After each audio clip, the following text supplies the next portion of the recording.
येवला तालुक्यातील सुरेगाव रस्ता येथे पाणी प्रश्न पेटला असून पाण्यासाठी ग्रामस्थ महिला आक्रमक झाल्या आहेत। हांडे घेऊन महिलांनी मोर्चा काढत ग्रामपंचायत कार्यालयापुढे ठिय्या मांडला असून यावेळी संतप्त महिलांनी सरपंचांसह सदस्यांना ग्रामपंचायतमध्ये कोंडल्याची घटना घडली। गावात 38 गाव पाणीपुरवठा योजना असून महिन्यातून 2 वेळा पाणी मिळत आहे।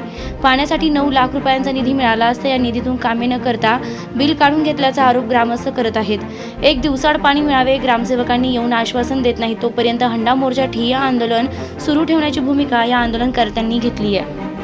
जोपर्यंत आम्हाला 38 गावाचं नळ पुरवठा पाणी रोज येत नाही तोपर्यंत आम्ही सरपंचाला इथून कुलूप उघडणार नाही। तोपर्यंत आम्ही इथं कोंडूनच ठेवणार आहे त्यांना। इथून तोपर्यंत एकही महिला इथून हलणार नाही।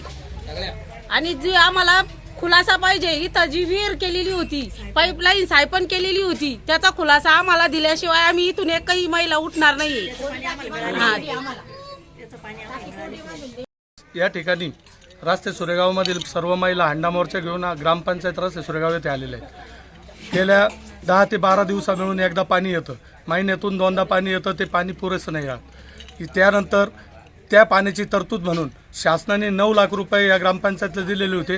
त्याच्यात विहीर सायपन केलेली होती, ती अद्यापपर्यंत झालेली नाही। परंतु ग्रामपंचायतमध्ये खर्च दाखवून पैसे काढून घेण्यात आलेले, तरी त्या पाण्याचा हिशोब, त्या विहिरीचा पाईपलाईनचा हिशोब आणि या नळधारकांचा हिशोब या ग्रामपंचायतने दिला पाहिजे, असं या आमच्या सर्वांचं म्हणणं आहे। आणि ते दिल्याशिवाय आम्ही या ग्रामपंचायतमध्ये सरपंच सदस्य यांना कोंडून घेतलेलं आहे। जोपर्यंत आम्हाला प्रशासकीय अधिकारी येऊन याचा हिशोब देत नाही तोपर्यंत आम्ही इथून उठणार नाही किंवा यांना सोडणार नाही।